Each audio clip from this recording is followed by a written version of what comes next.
Hillsdale Politics Department. He received his BA in Political Science and History from Eureka College, the alma mater of Ronald Reagan, and his MA and PhD in politics from the University of Dallas. Before coming to Hillsdale, he served as the Dean of Student Life at the University of Dallas.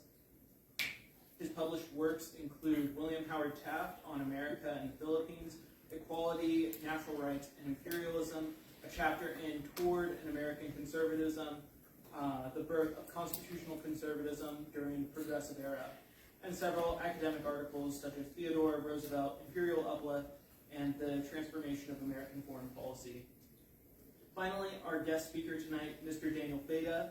Daniel Fata is the president of Fata Advisory and has more than 25 years of experience in the realm of national security, public policy, and foreign policy.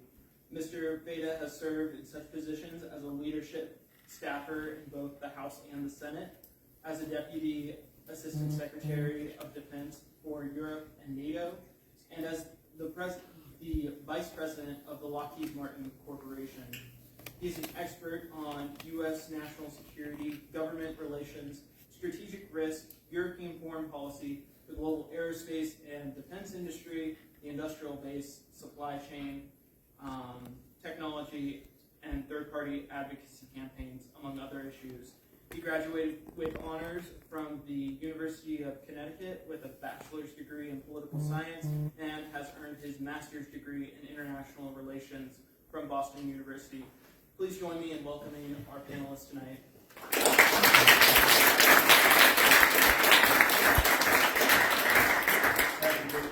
Gentlemen, I will signal to you your time with fingers. Okay, not the middle one. And if I put a fist up, there's no time. Okay. All right. Well, great.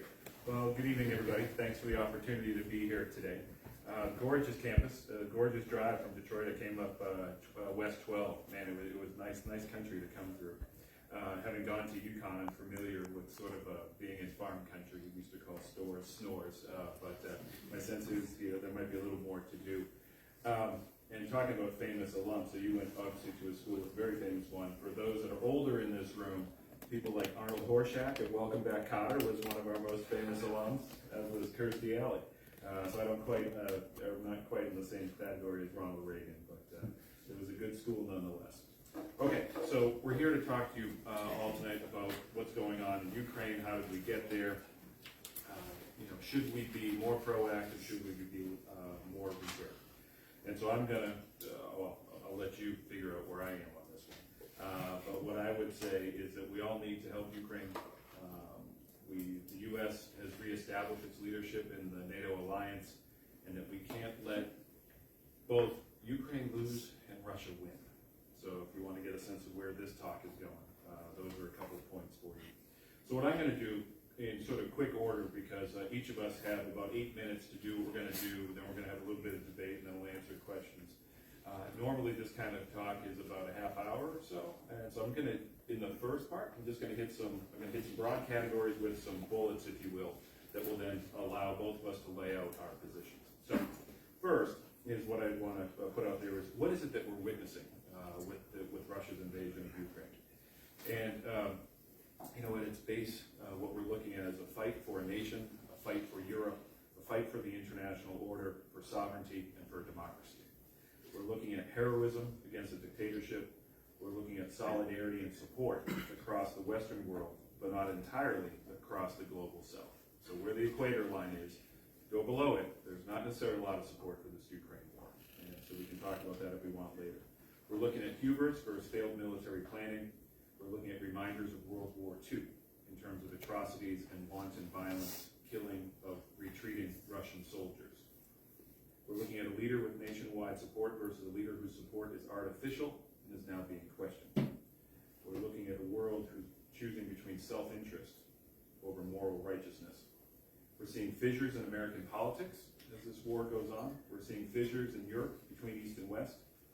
We're seeing an illegal war that's now being taken to Russian borders, and we're seeing actions by a desperate leader to call up conscripts and folks in order to try to repel a failed initial strategy and now war that's coming to the borders.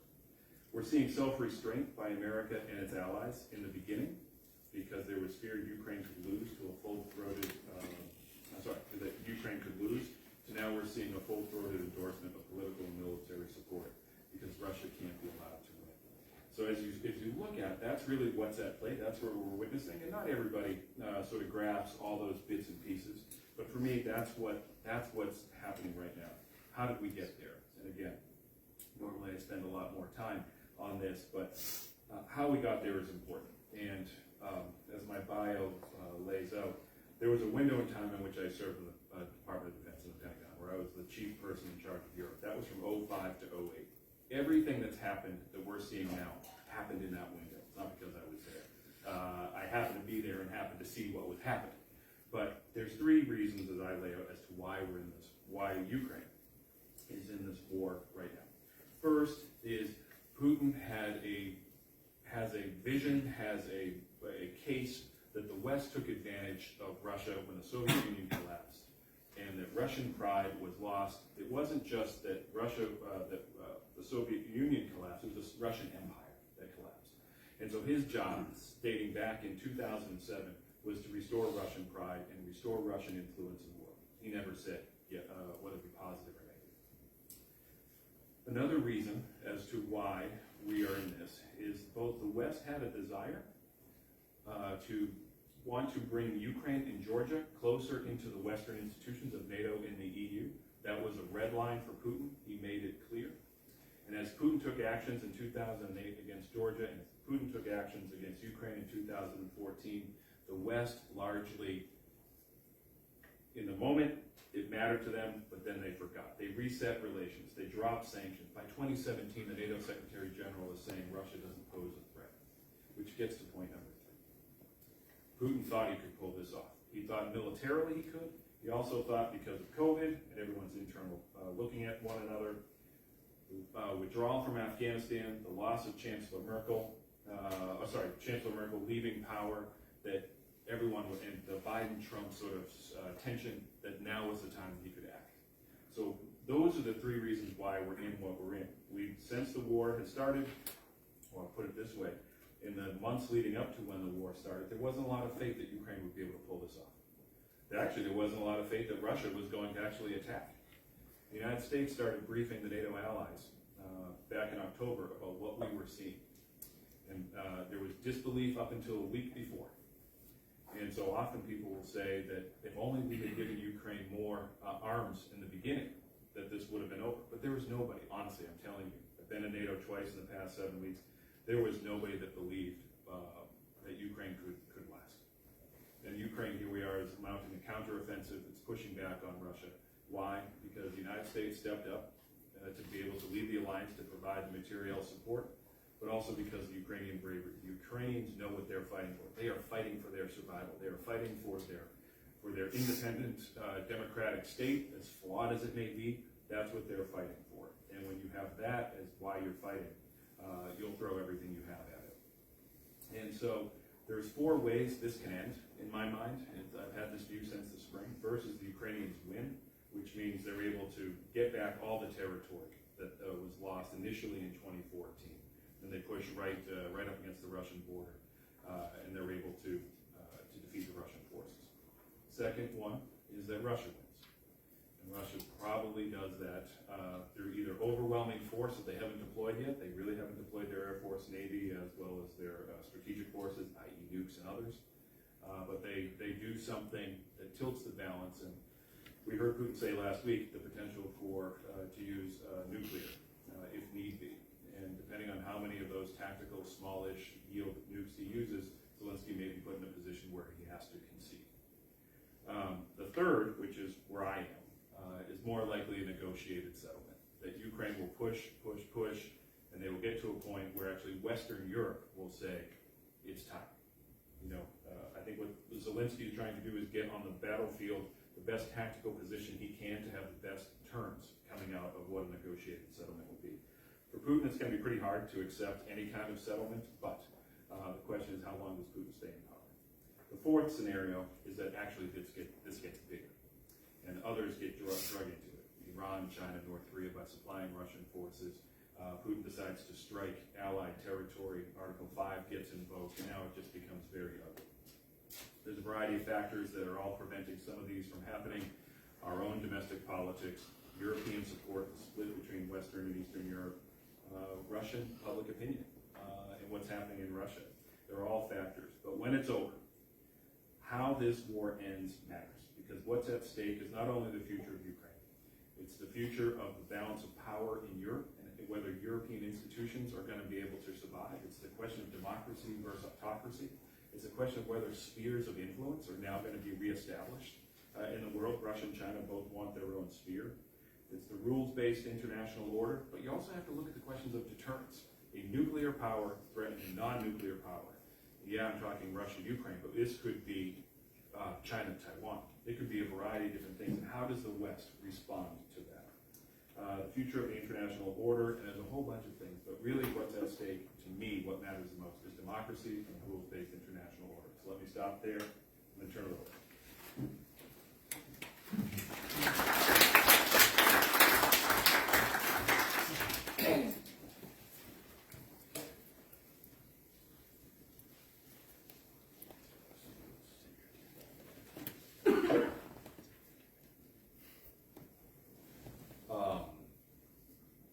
Yeah, I have quite a different take, which is good, the whole point of the debate, right?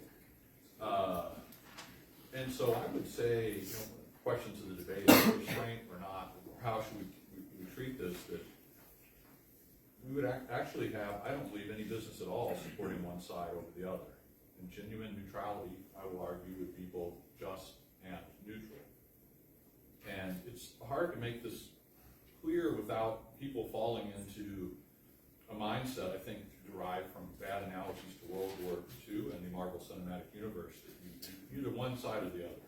That's it, and what I'm saying is I'm not pro-Russian, I'm neutral, I'm pro-American. This all broke out. Dr. Arnn was in a meeting with him a week into this, and he said, he asked the whole department, you guys pro-Russian or pro-Ukraine? And I said, pro-American. And he was kind of taken aback. He says, nobody talks that way. It's like, no, you have to be one or the other. It's okay, let's try and be more specific about this. Say first, this is not our business. And by that, I mean we have no interest at all in a war in Ukraine. By no interest, I mean the rights of American citizens and the freedom of action or independence of our regime are not at stake. I would add vital matters like access to energy are not in peril for us. And that's the kind of thing that if you really did have a threat to that should trigger American action. Ukrainian victory or defeat will not harm or help us. And by us, I mean Americans, not NATO, which is an organization we joined in 1949 to contain the Soviet Union, and somehow zombie-like kept on after the collapse of that regime. Second, we're actually doing harm. And so first, not our business. It doesn't serve American interests to be doing this. Second, we're actually doing harm and have been for some time. Once again, this is not a defense of Russia. I don't think it's a simple good guys, bad guys thing here. I certainly don't think they're the good guys. Our interference from NATO expansion to active intervention in Ukrainian politics, for example, supporting the color revolution in 2014, NATO involvement in training and equipping Ukrainians before 2022, and now our much expanded aid have promoted war, and then when war broke out, have escalated the conflict. This week, the very alarming destruction of the Nord Stream pipelines. More recently, as Dan mentioned, the threats of nuclear escalation. One should just give in to blackmail, but one should take that seriously. The sanctions and the destruction of the pipelines, threaten economic catastrophe for Europe and promise further hardship here in America. I've seen this jokingly referred to as we're doing Morgenthau Plan 2.0 for Germany. German price producer inflation is running at 45%. They're already shutting steel mills, and their finance minister is saying we're just going to have to shut down industry for a few months, but don't worry, everything will be okay. And it's a real question how Germany will be able to compete on the world market relying on much more expensive American liquefied natural gas rather than the very cheap natural gas they've historically been getting from Russia. We also see the ongoing, I would say collapse, maybe that's too strong, of the pound and the euro. I mean, I'm not a terribly young guy, I'm 51, and I remember I used to go to Europe a lot, and you were lucky, like, wow, I get $1.30 per euro, and now they're about parity. And that's the same with the pound. My whole life, I don't think that the pound has been parity with the dollar. And this is while we have trashed the dollar at home, astonishingly, too. Keep this in mind, we have massive inflation, as you all know. You go to the grocery store, you know, I just track some items in my mind. The doubling in price of detergent, the 33% increase in ice cream, you know, a couple, you see all of this, you know. Third, so it's actually bad that we're doing this. Our actions undermine democracy or free government and make a hash out of international law. Our involvement is founded on the idea that other nations do not have interests separate from ours. In other words, deny the point of the Declaration of Independence that their nations, under the laws of nature and nature's God, are separate and equal. No separate interest, not separate and equal, no separate interest, and we will manage the interests of the world, fundamentally, whenever we think they're important. No separate interest means no sovereignty and no independence. I mean, we talk about protecting democracy, which, if it means anything, I think means self-government. And if you're a European, you're not allowed to choose where you get your energy from. You guys have probably seen these clips going around of President Biden and Victoria Nuland in February of this year saying that Nord Stream's not going to happen. That's done if the Russians invade. And that's, if you had equal nations, that would not be a U.S. call. It wasn't, the U.S. wasn't involved in that. And this goes back 40 years, by the way, to not wanting Russia, then the Soviet Union, to have any kind of energy relationship with especially Germany. Neutrality is mocked by our one-sided support in terms of money, arms, and intelligence. You can't have neutrality when you not only support one side, but you sanction anybody who supports the other. Literally providing targeting information and boasting about it to one side is basically, you're at war. We're at war now, in all but name. In other words, you know. The idea of self-determination, which is problematic, and some of you know about those origins of that. What does a people mean? The right to self-determination is undermined by this. Because our aid comes with strings attached. And anybody who believes Lend-Lease means you give money to the good guys and walk away, you could read about the original Lend-Lease, where Winston Churchill didn't like the Morgenthau Plan for Germany. He was told to shut up and take his money. And he went along with it because Great Britain had become a dependency of the U.S.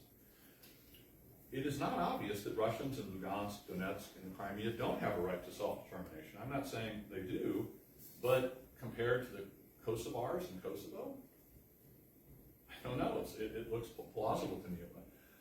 This is a mess. It's not a black and white situation. It's not our situation. For sanity and decency to prevail, we must recognize that other nations may have interests which are not ours, including Russia. Our ruling class seems to think a perfect harmony of interest among different nations of the world could obtain if only everyone would act the way we want them to. Why is it not fine for the Russians to not desire to have an openly hostile alliance on their border? If China wanted to establish bases in Mexico, should we allow that? I think not. But on what basis when other countries may not have a say in such things? And think of the Cuban Missile Crisis. That was perfectly reasonable for us to say, you're not doing that. That's not going to work. It is utopian to suppose we all have the same interest if we only understood them rightly, or if you only didn't have, bad actors like Vladimir Putin. Even if we did have separate point, did have vital interest in this, our current regime should not be trusted to handle it. The same people who brought us massive failures, bloody, extensive debacles in Iraq, Afghanistan, Libya, and Syria are still in charge now. Nice book on this is Craig Whitlock's Afghanistan papers, how that was handled. We were never even clear on who we were at war with in Afghanistan, never even a definition of that. Remember the inglorious, I was asked people, are you old enough to remember 13 months ago when we fled Afghanistan ignominiously? This is the same regime that has repeatedly gaslit and deceived the American people on a host of issues. The same people who pushed the Trump-Russia collusion hoax, who claim Putin helped steal the 2016 election, and who grossly violated our rights for over 2 years in the COVID situation. I think we should have some concern for the vital interests we are neglecting here at home. What's going on in Ukraine is horrible. The death, the destruction, it's 100,000 people a year die in America of opioid overdoses, most of which floods in from our southern border, much of it coming from Wuhan, China, with no concern by our regime to stop that. Border security, crime, inflation, surging housing costs. The top 20 housing markets in America, the price of houses doubled between 2020 and 2022. Instead, we get another $12 billion announced for Ukraine. Awkward ending, but time's up.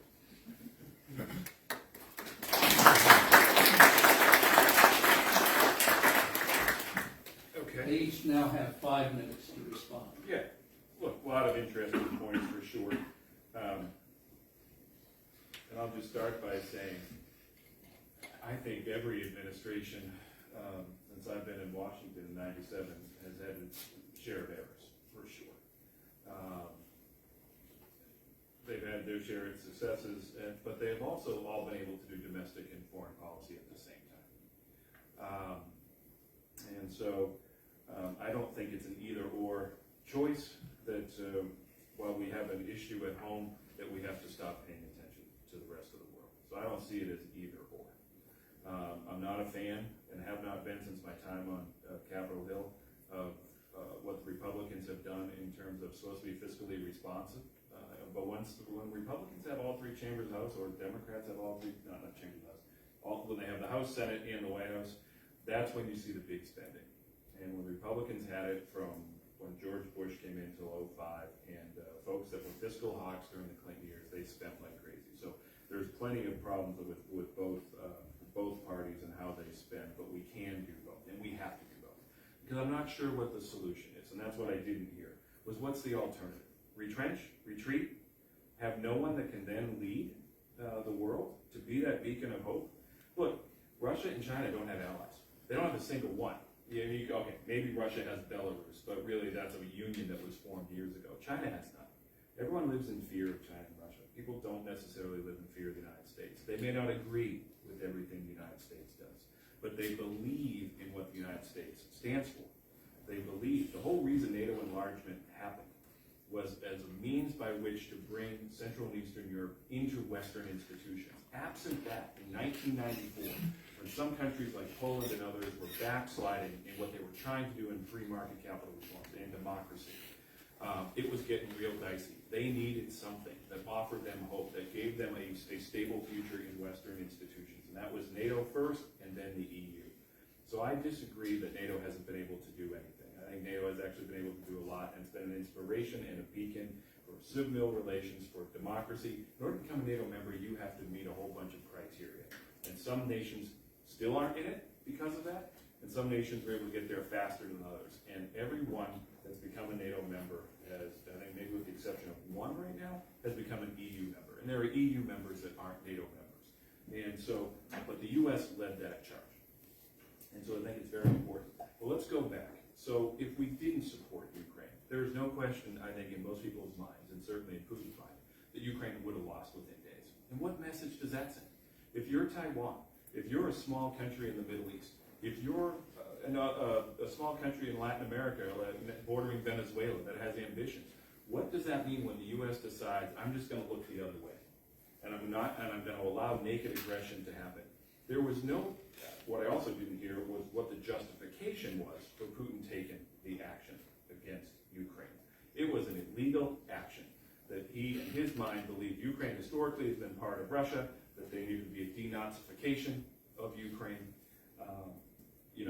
This person's view, not legitimate. But again, I go back to, what was the alternative? We had to support. Now, I do agree with the professor that we have been standing back. We have been aiding the Ukrainian forces. We've been giving them everything they need in order to survive.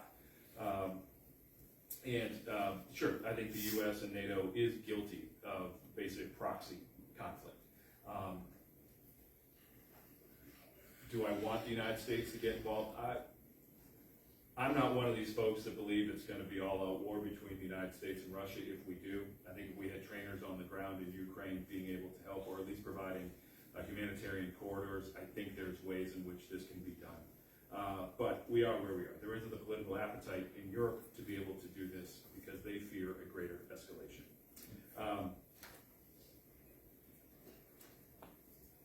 with regard to Putin, starting in 2001, President Bush, George W. Bush, in one of his very first meetings with President Putin, said, and it's a famous quote, that I've looked into his eyes and I can see his soul, and he is someone that we can work with. I will tell you, from the time I joined in 2005 until the time I left in 2008, one of the biggest things that was constraining us was the belief by the president that we can work with this guy. And he has proved us, meaning Putin, has proved us wrong every step of the way. And therefore, to allow him to prevail in an illegal act in Ukraine, slaughtering hundreds, potentially now moving into other parts, threatening Moldova, threatening other parts of the Balkans and such, just isn't a possibility. The United States has been and needs to be the leader to step up for democracy, for liberty, for human rights. Again, we have our stains on us, but the world still looks to us. I'll stop there.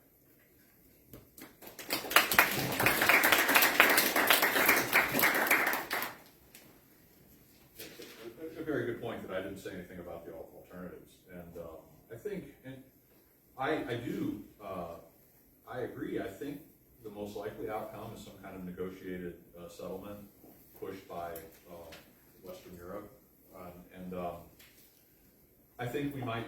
I don't know what that will take, and it's everybody. I've seen just a stream of predictions about how things are going to go. One of the lessons I've gotten from this is, well, be careful offering these prognostications. There's a game changer weapon. How many times we're heard about game changers? No, there's not. That's not how war mostly works. Mostly you adjust to the new technology and you deal with that. I mean, they make a difference and things like that. So anyway, I want to be careful, but I think we might get to where we could have been at the beginning. And I think all of this could have been avoided if Ukraine, let's assume we should be concerned with this, Ukraine could have had the same status that Finland and Sweden had in the Cold War, neutral. With the clear warning from the U.S., we're not going to allow you to take over, things like that. That's not, but we won't have NATO there. We won't be doing that, we're not going to have that. Obviously, I think we might wind up. I don't think there's a world short of some horrifying, Holocaust of nuclear proportions where Russia can take Ukraine and hold the whole of Ukraine. One of the lessons from the post-World War II world is that even really starting during the war, if people don't want you there, you're not staying there. You might stay for a while, but you're going to go. And I think it's very clear, west of the Dnieper, the Ukrainians do not want the Russians there as a overwhelming. And so that's not going to happen. In the same way, Russia's not going to invade Poland. There's not a million years that could go well for them. They don't have the military capacity, and the Poles would fight tooth and nail to keep them out. I think we could have had a neutral Ukraine now. I think likely you have this very complicated situation in the east and in Crimea, in Donetsk, Lugansk, historically messy areas overwhelmingly settled by ethnic Russians under bad circumstances. Mostly, in my understanding, is in 1922 to replace the Cossacks, not regarded as sympathetic by Stalin. Those areas were going to be industrial and filled with Russians, and that's the legacy you sort of had. Crimea, historically, part of Russia for time out of mind. I mean, Catherine the Great kind of thing, not recent. And those areas are probably going to have to wind up, I think, Russian. And I don't think that's that big a deal. Ukraine was born in a messy situation. The post-Soviet fallout, I don't think there's anything sacred, and we don't think there's anything sacred about borders when they are inconvenient to us. And I mentioned Kosovo, and you could find others. We currently occupy 1/3 of Syria. I mean, I could go on and on. And so the rules-based international order will determine the rules, and sometimes that's benign, and sometimes it's harsh. And so that's probably what's going to have to happen. In terms of justification for the invasion, I don't want to defend. I'm just saying it's a messy situation. That's the coup in 2014, whether you want People's Revolution coup, depending on which side you fall on, call it, was messy, was very much supported by people working in the U.S. I mean, Victoria Nuland famously boasted of spending $5 billion and picked the then I mean, she said this is going to be the president. Yes, she calls him, and that's who wound up the president. And people in the East didn't like this, and there was some real ugliness. And you could look into, and ugliness by the Russians, ugliness by the Ukrainians too. It's not a black and white situation. There's a great clip, and it's not great actually, it's illuminating, of Poroshenko, the former president of Ukraine, boasting about how kids in Donetsk and Lugansk were going to be in basements, while kids in the rest of Ukraine would be in classrooms, because they've been shelling on and off those regions for 8 years. It's a mess, and probably, I think independence and neutral Ukraine would be the way to go. In terms of the Ukrainian government, one of the problems, I'll close on this, it's a pirate's cove for our elites, and that's a real problem. And you all remember Hunter Biden, et cetera? You know. Okay. Oh, sorry, go ahead. I will pose a question So you're to each of moderating you, and then I'll come up Okay. and field questions from the audience. My first question will be for you. You spoke in idealistic terms, and I listened to you, and I didn't hear anything about American interests, which is what John Grant emphasized when he first spoke. So the question I would ask you is, how are American interests involved in this conflict? And I will turn to John, and the question I'll put to you, and he should probably go first, is, at least in the 8-minute talk that you gave, I had the sense of a withdrawal from the larger world and let it go. So if this had been an attack on Germany or France, with force adequate to put them in danger, would American interests require our coming to the defense of Germany and France? Okay. So I'll take your question in its strictest form of our American interests. What are American interests that would necessitate or are necessitating our involvement? And so the professor isn't wrong in that our direct national security interests are not threatened. America, CONUS, continental United States, is not going to be threatened in the near term by the loss of Ukraine. However, you asked the question of American interests, not vital, not national security, American interests. And in my mind, American interests in seeing this, in one, having us support Ukraine and having Ukraine be the winner of this, has to do with, one, living up to our ideals of democracy and of people's right of self-determination. So we're supporting what was in the Constitution and Declaration of Independence. And so if we break from that, then we're starting to set a precedent, and there's arguably we have, but for something as big as this where there's pure naked aggression, we have an interest in ensuring that now does not become the norm. Second, though, if Russia is able to overtake Ukraine and now pushes directly up against multiple NATO member states, because it would border Poland, it would border Romania, and it would border Slovakia. Now we have to figure out how do you reinforce NATO in order to, because we don't know where this ends. Now you have Belarus and Ukraine consuming a huge amount of border with the NATO alliance. And so what does that mean, and where does aggression stop? Would he invade Moldova? So for those that know where the map is, would he go after, or would he try to co-opt Bulgaria, which has very Moscow, it's a NATO member, but has very much pro-Moscow leanings? Would the Black Sea now be turned off? And we have vital national, we have American security interests in the Black Sea. So for those reasons, ensuring that Russia doesn't continue to move the chessboard or its pieces on the chessboard is in our interest to ensure that that doesn't happen. Yeah, I want a retrenchment. I think would be good from our current role in the world. I don't want a retreat from the world, no involvement. And you specifically said, let's say Germany was attacked with real force, what would one do? I mean, I would like to see a world where Germany's an actual power that can't be threatened by Russia. I mean, Germany, real power, potentially, with a much stronger economy than Russia. Why is it so weak? And it might need, right now, American help. Well, know, one of the unfortunate legacies of World War II is, golly, we've got this Soviet and now Russian problem. Well, gee, how did that happen? Well, unfortunately, we thought we had to make sure that Japan and Germany are non-military powers after that.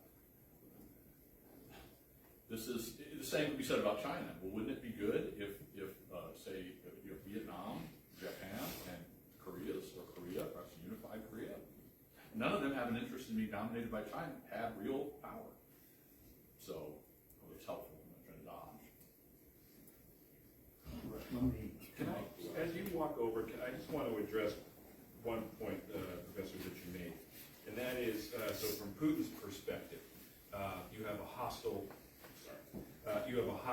alliance on your border. So, as I mentioned to you all, I had the opportunity for 3 years to work both for Secretaries Rumsfeld and Gates, traveled the world with them, and was part of a super important set of meetings. But one thing that occurred in one of the meetings I had with Secretary Rumsfeld and his counterpart was an admission that actually, by again, Rumsfeld's counterpart, that we don't worry about Russia's western border. We worry about Russia's southern and eastern border. We worry about Pakistan. We worry about Iran. We worry about China. We worry about North Korea and the ballistic missiles they have and the proliferation of that technology. We know, again, this was a mission back in 2006, we know the West isn't going to attack us. We know we don't have to worry about it. If we wanted to use the word hostile, though, what I would say is from Putin's perspective, the alliance and the European Union are hostile in the sense that they are about democracy and rule of law. They offer inspiration. They offer the people the right of free mobility under the Schengen, and they offer everything that Putin and his leadership don't want to have in Russia. So in that regard, it's hostile in terms of the thinking of freedom. It's not hostile in terms of military power. Do you want to respond to that? Really quickly, I don't want to get to other questions. I mean, that's a very cogent case. I mean, my assessment of, in terms of democracy, is one of the courses I teach is comparative government. And years ago, like, what are the different forms? Get into that, like parliamentary regimes, presidential, unitary, federal. And I stopped doing that when COVID started because everybody acted the same. Mm-hmm.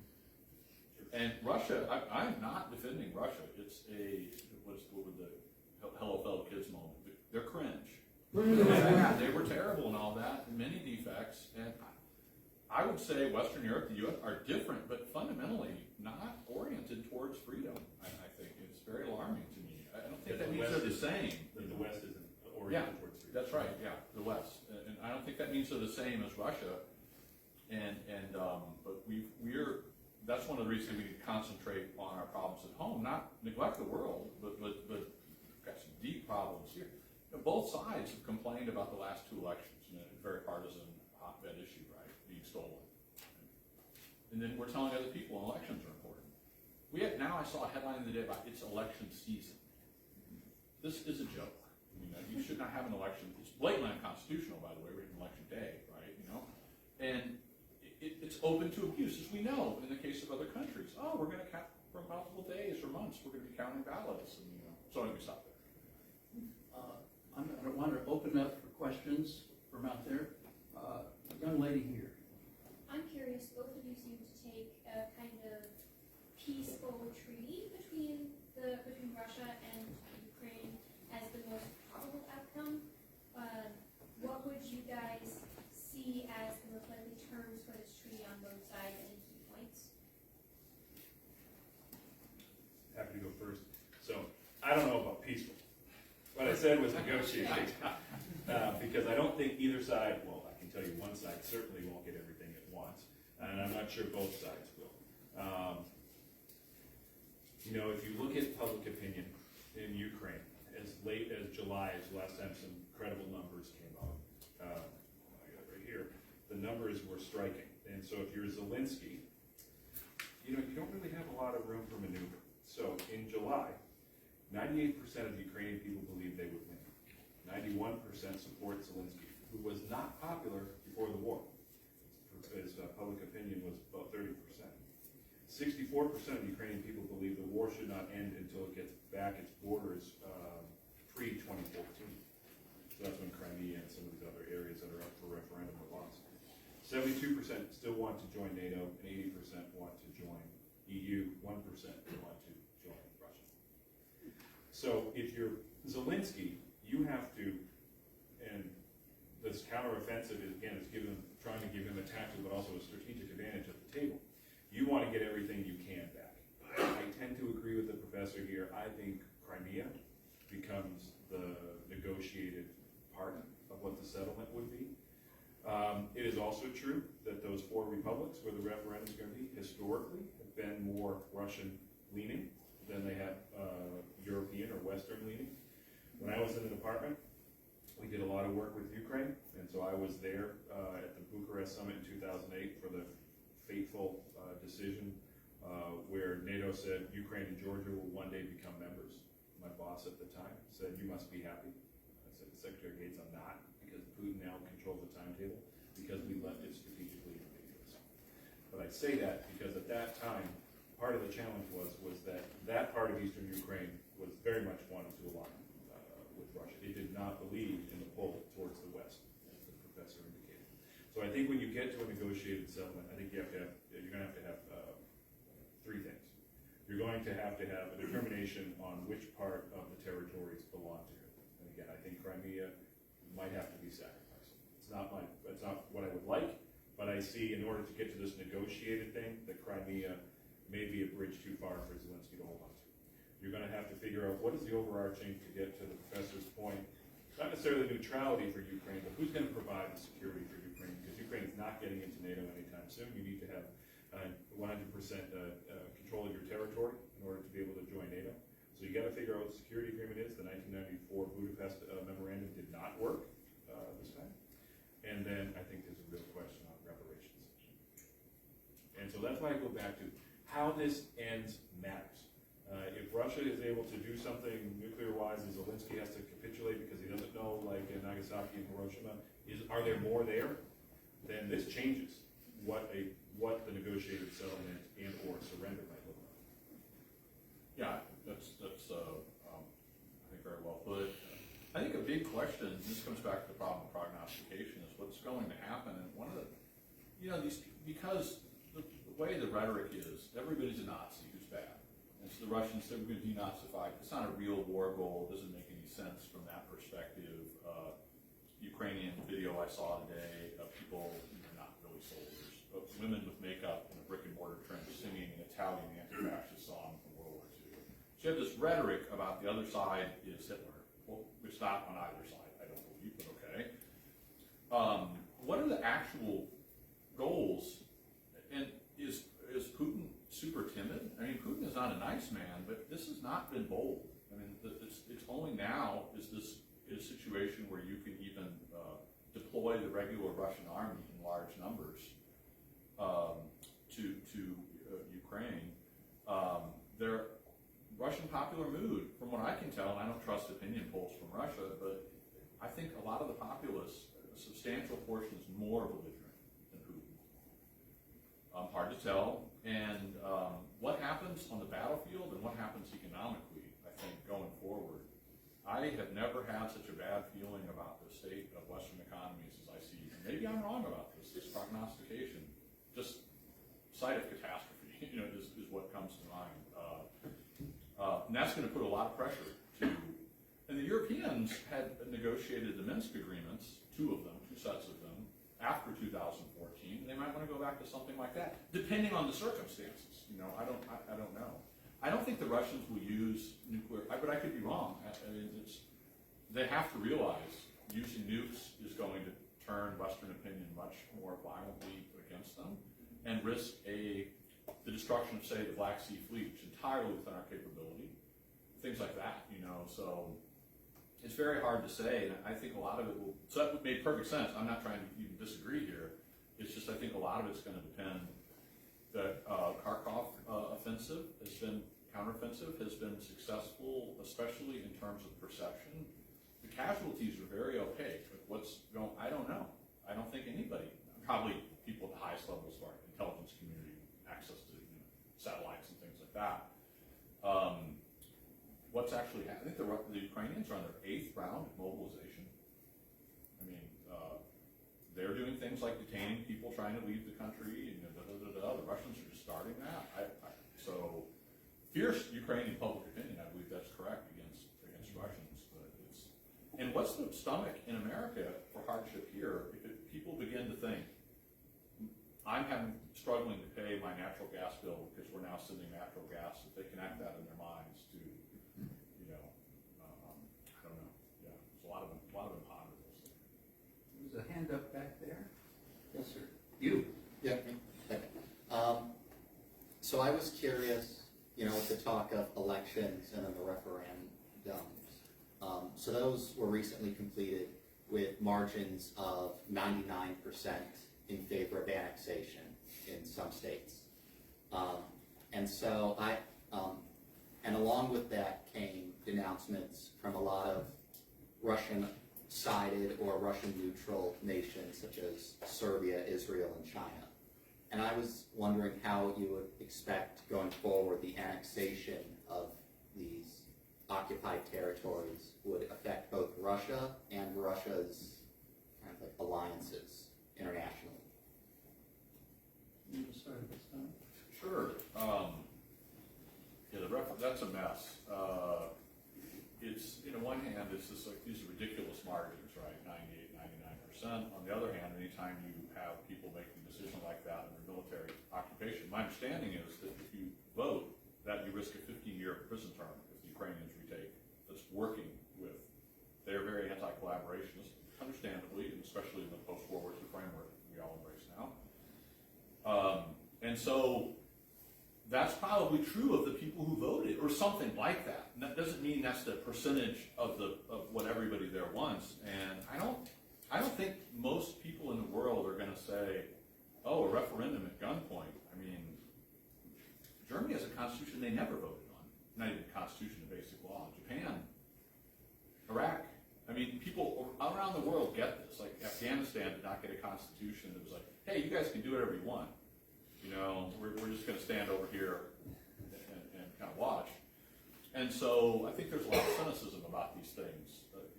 I think it's the perceived balance of not balance of power necessarily in state, but in the actual war. That's what's going to determine this, people in the Shanghai Cooperation Organization, things like that. China's attitude more than anything else. What I would say is, I don't see a scenario in which the United States or Europe or Australia, others recognize these regions. There might be recognition by those countries in the global south, as we talked about, that either have some kind of ideological support for this or ideological distaste for, as the professor said, the West. Putin has done this before. He's done it in Georgia. The Abkhazia and South Ossetia are still annexed. We didn't do anything about it. We didn't recognize it, but we also didn't do anything to try to help bring them back. And so we're almost 15 years into that scenario.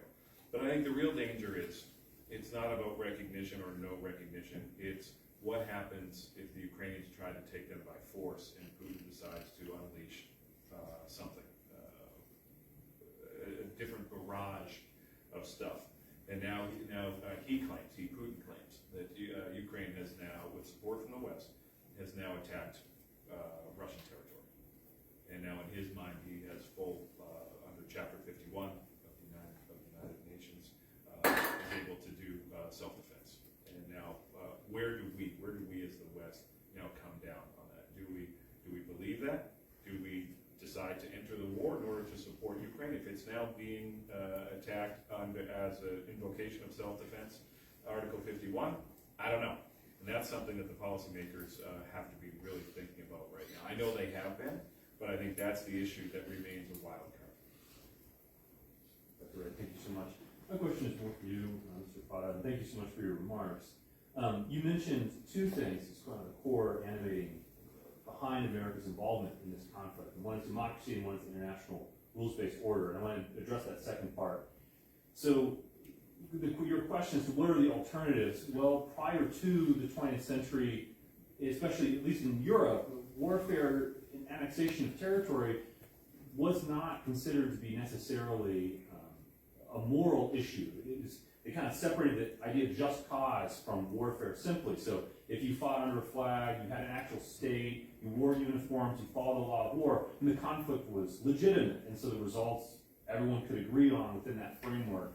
Okay, you've taken this territory, this is a way, this going forward makes sense. And one of the things that's concerning is in the 20th century, we see that system, that older system was unbound.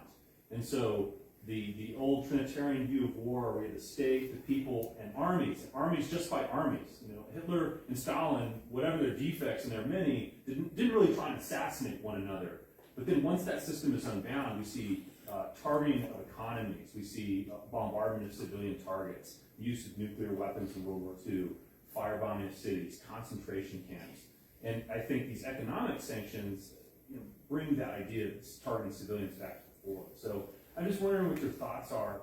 Do you think this liberal world order, is there a way, would you support going back to that older world order if it were possible? And what do you make of this difficulty in terms of civilian involvement in the new liberal international world order?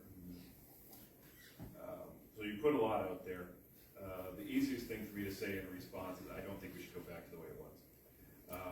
I think in my comments about, I think we need to defend the post-World War II international rules-based order is I think the idea of going back to warfare in such ways where you're slaughtering millions, you're imposing all these civilian casualties and deaths, that can't be allowed. I mean, I think those are the lessons we learned from both World War I and World War II. Again, are we perfect? Is mankind perfect since then? No. I am not a fan of sanctions because I find that they do exactly what you just said. They wind up imposing a lot of harm on people that aren't the intended targets. And I think we have to take action against Putin. And when you sanction the oligarchs and you sanction the financial systems and all that stuff, you're trying to drive home a point, but there always are unintended victims in that. We don't have a lot. That's the reality. Is that because we've moved away from the firebombing, we moved away from nuclear weapons as a last resort, but as something that could be used. What are a lot of those tools in order? If you can't deter, then what are those things you have in order to stop something? And that's really where we've struggled. And I'm not sure that going back to the pre-World War I era, that was any better because it caused a tremendous amount of loss. And so we still need to figure out how you deter. The United Nations has not deterred action like this. And so it remains one of these things that there unfortunately are going to be nameless victims, but it's different than it was in World War I, World War II, and in the 19th century. There was a question over here. Yes, I have a question for both of you. It's really a concern about intervention. So it seems to me that Putin has threatened that if the West intervenes, that he will go nuclear.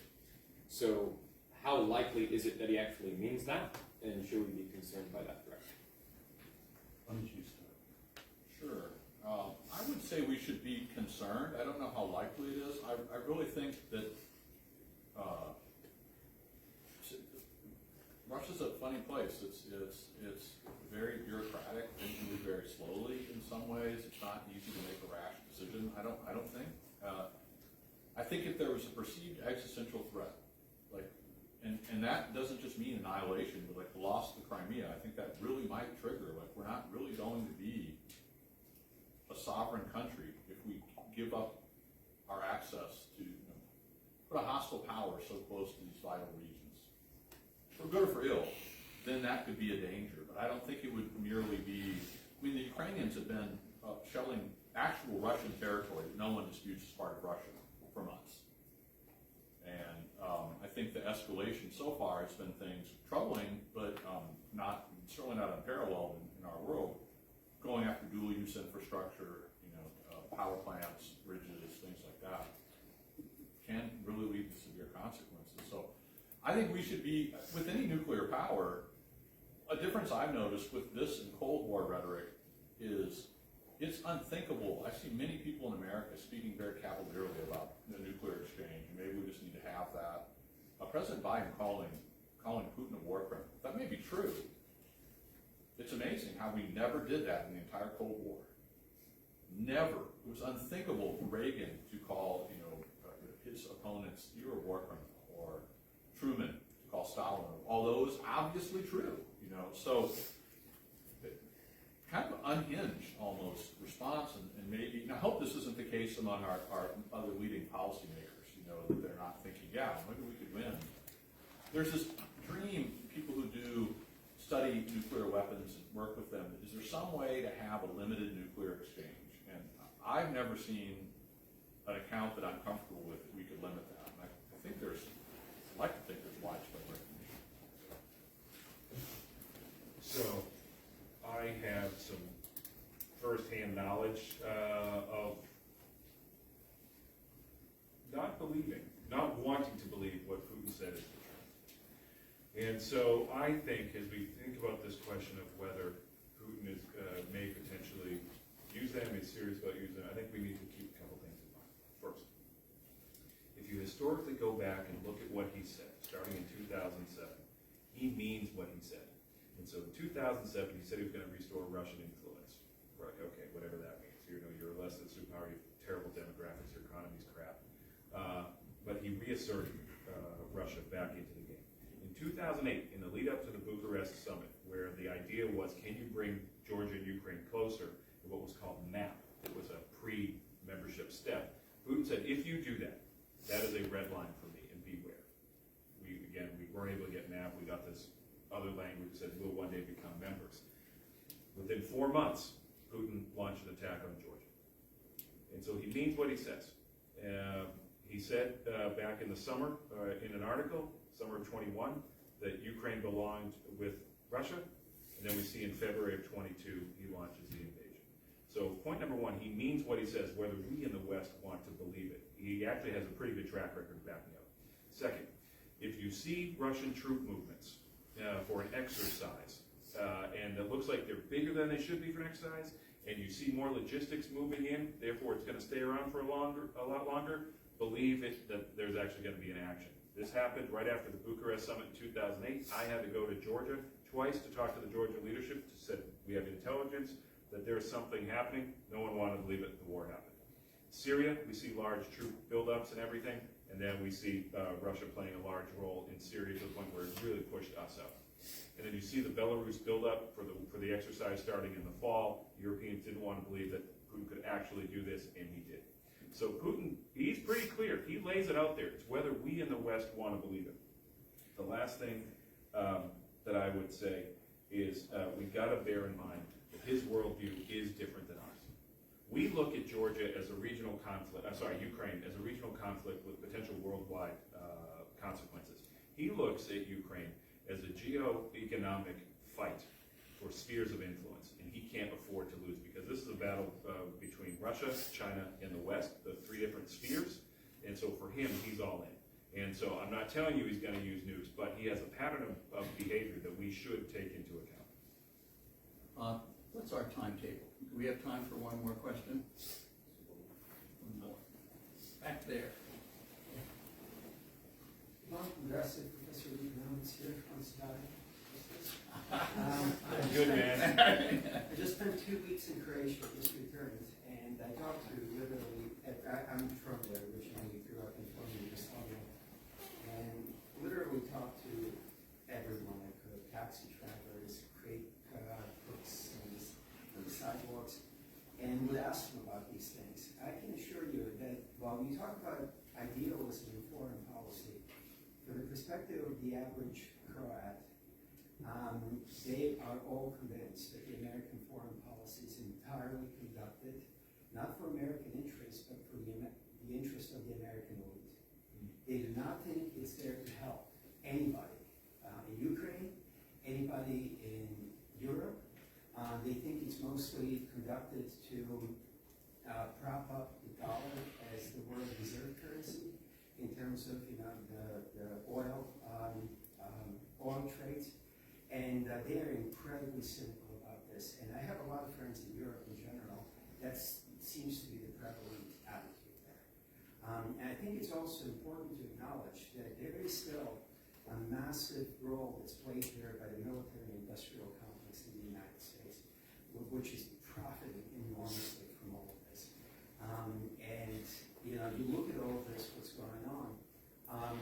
actually, I read, I think, a pretty credible story about a month ago that I think in April there was a real agreement for a treaty where Ukraine would give up Donbass and Crimea and agree to not join NATO, and Russia would stop hostilities. And Boris Johnson flew immediately over, told Zelensky, don't do it. And then 2 days later, the U.S. Delegation flew over and said, don't do it. So I understand it's nice to hear about idealism, but I think idealism has zero to do with the American foreign policy. If nobody believes it in the world, it is just, that's not what's driving any of this. And I think the last 22 years of American foreign policies have produced pretty good evidence of that, which has utterly failed in every respect. So I just want to throw that out. Oh, and by the way, Zelensky himself did not believe that the Russians were going to invade, right, until the day it happened. So it wasn't just the West, it was Zelensky himself who was saying, no, this is not going to happen, stop talking about it, right? How someone responds to that. Look, as you heard me say, from the moment I first stood up here, so not even in response to the professor, we have plenty of stains on us over the past couple of decades of how we conducted our foreign policy. But I, having been part of it, whether as a congressional staffer or a DoD official up until 2008, so I could really only speak with firsthand knowledge of having worked in the 43 administration. I truly believe that we were doing, I'm not going to put Iraq into it because I had nothing to do with Iraq. I truly believe that what we were doing for the right reasons. That we were trying to promote freedom and democracy for the right of self-determination of people. I believe that we did a lot of good with regard to malaria and healthcare and HIV/AIDS. I believe we did a lot of good around the world to shepherd countries that their independence. And so I can't comment on the Obama administration because I wasn't in those shoes. I didn't walk that walk. The Trump administration, I was a senior person at Lockheed Martin. My job was to manage the White House for the company. I will tell you that there were plenty of people in the Trump White House that it would match what you just said about the Croatian opinion. But there were also some good folks that truly tried to do the right thing, that tried to steer it away from American elitism or retrenchment. And so this administration, again, I talk about Ukraine in this way. It's like an airport delay. If you knew you were going to be delayed at the airport, you would have done it for 12 hours. You would have done something different. If we knew that Ukraine really truly had a fighting chance, maybe we would have helped earlier on. With regard to the terms, yes, that was brokered by Turkey and by the French, but there were a couple missing pieces, right? So Putin wanted the territories back, wanted Zelensky to be removed from power, to have there be no NATO forever. And there was no guarantee of Ukraine's security. No one was going to be guaranteeing it. And Zelensky, where he was, he's, look, I can't accept this, right? I can't accept these terms that I can potentially forswear NATO. Now, Boris Johnson and others would come to Zelensky and say, look, the NATO part, okay, for now, you may need to, you don't have territorial integrity. So you may need to sacrifice that. But on the other bits, again, territorial integrity, they weren't telling Zelensky to sacrifice your territory. Again, for multiple reasons. Not only the Ukrainian people wanted it all, but also what message that would send. So as Boris Johnson, the U.S. and others fly in, I think they did have Ukraine's interest and not necessarily the American elites in there. But I understand where that point of view comes from. Dr. Grant will have the last comment. Yeah, I don't think I have a lot. I don't know enough about the particular circumstances of I've heard this about April 2022. Something that does alarm me, speaking of military-industrial complex, is the state of our military and the equipment we're giving. I know from friends we have 2 of the 3 tube artillery battalions for Marines on the West Coast have been stripped of their howitzers and sent to Ukraine. They do not have cannon. These are people who are supposed to be immediately deployable, especially in the Pacific, to resist China. We've given almost 1 million 155 millimeter howitzer shells. We make 30,000 a year, and it will, what I'm reading is it would take 13 to 18 months to spin up anything beyond that. It's a big change. I am concerned we're affecting, as an old mortarman myself, apparently, yeah, we've given most of our 60 and 81 millimeter mortar rounds to Ukraine, so no training with that. You need to do that stuff to be proficient. So that doesn't tell us what to do, but it is a real concern I have about, and it kind of goes with the Lend-Lease mentality. We need to, this is a moral imperative to do this. Well, what are the other costs? That's just an issue to think about. We must feed these two gentlemen. I hope you will join me in thanking them for.